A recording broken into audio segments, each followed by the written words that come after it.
আসসালামু আলাইকুম। সম্প্রতি বাংলাদেশে বলা হচ্ছে যে গণভোটের কথা সর্বদাই আমরা শুনতে পাচ্ছি বিভিন্ন মিডিয়ায়, রাজনৈতিক ক্ষেত্রে, সর্ব জায়গায়, বিশেষ করে ফেসবুক, ইউটিউব, সংবাদ মাধ্যমে।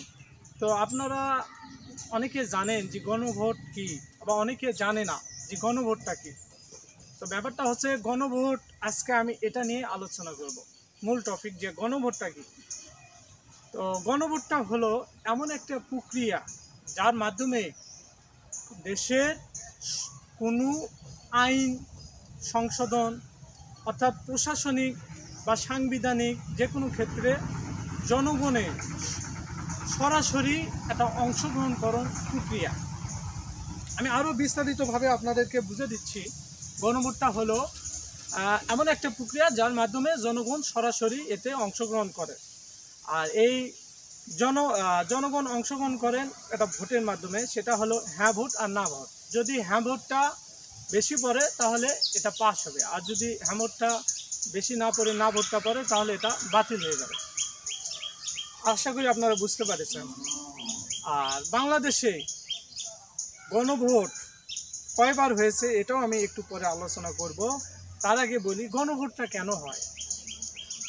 গণভোটটা হয় বিভিন্ন ধরনের আপনার যেগুলো সিদ্ধান্ত রাজনৈতিক দলগুলো নিতে পারে না, বিরোধ সৃষ্টি করে, তখন সেটা আপনার তত্ত্বাবধায়ক সরকারও হতে পারে, যে কোনো ধরনের হতে পারে, তখন তারা করে যে এটা জনগণ কি বলে, যে তখন জনগণের হাতে ছেড়ে দেয়, আর জনগণ তখন হ্যাঁ ভোট দেয় অথবা না ভোট দেয়, যার ফলে এটা হয়। এখন আমি বলি বাংলাদেশে কতবার গণভোট সংগঠিত হয়। বাংলাদেশে মোট 3বার গণভোট হয়। আর এই প্রথম যে ভোটটা হয় সেটা হলো আরেকটা কথা বলি, আমি ভুলে গেছি।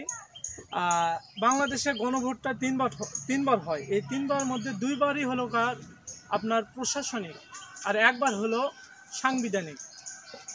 সর্বপ্রথম যে গণভোটটি হয়, অর্থাৎ স্বাধীনতার পর থেকে যে প্রথম যে গণভোটটা হয় সেটা 1977 সালে।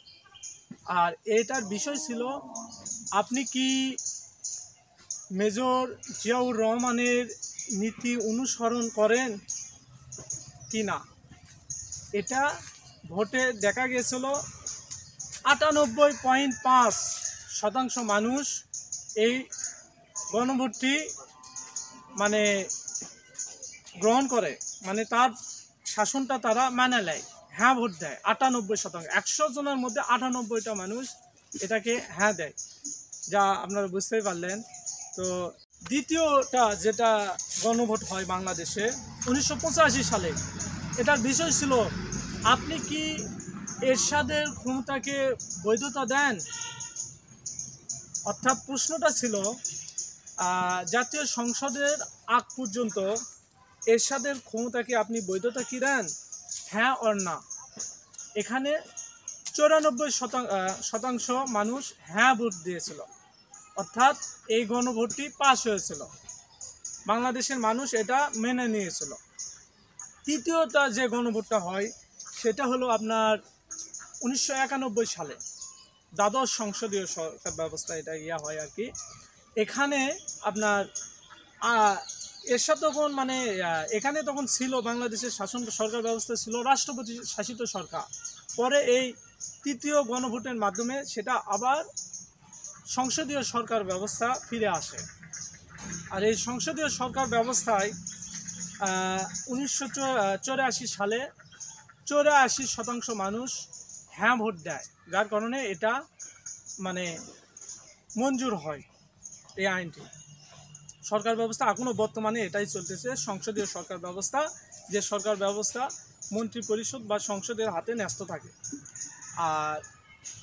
আর আরেকটা হলে গণভোট বাংলাদেশের সাথে অনেক প্রাচীনভাবে এটা জড়িয়ে রয়েছে। 1971 সালে যখন 1947 সালে যখন দেশ ভাগ হয় বাংলাদেশ ও পাকিস্তান, তো এখানে পাকিস্তান ভাগ যখন হয় তখন সিলেট কি পাকিস্তানের অন্তর্ভুক্ত থাকবে না ভারতের অন্তর্ভুক্ত থাকবে। তো তখন এটা হলো সিলেটের মানুষের একটা গণভোট হয়। এই গণভোটে সকলে হ্যাঁ ভোট দেয়, যার কারণে সিলেট এখন বাংলাদেশের মধ্যে অবস্থিত। তো গণভোট আশা করা যায় আপনারা বুঝতে পারছেন গণভোটটা কি, কেন হয় এবং বাংলাদেশে কতবার গণভোট হয়েছে। এখন বর্তমান সরকার ব্যবস্থা বাংলাদেশের বিভিন্ন রাজনৈতিক দলগুলো বলতেছে যে গণভোট হোক, আবার কেউ চাচ্ছে না। তো আসলে আমরা গণভোটের সাথে অভ্যস্ত এখনো হইনি। তো দেখা যাক আপনারা কি মনে করেন, গণভোট কি বাংলাদেশে হোক কি হোক না, আপনি কি চান না, তা অবশ্যই কমেন্ট বক্সে জানিয়ে দেবেন। ধন্যবাদ। আসসালামু আলাইকুম।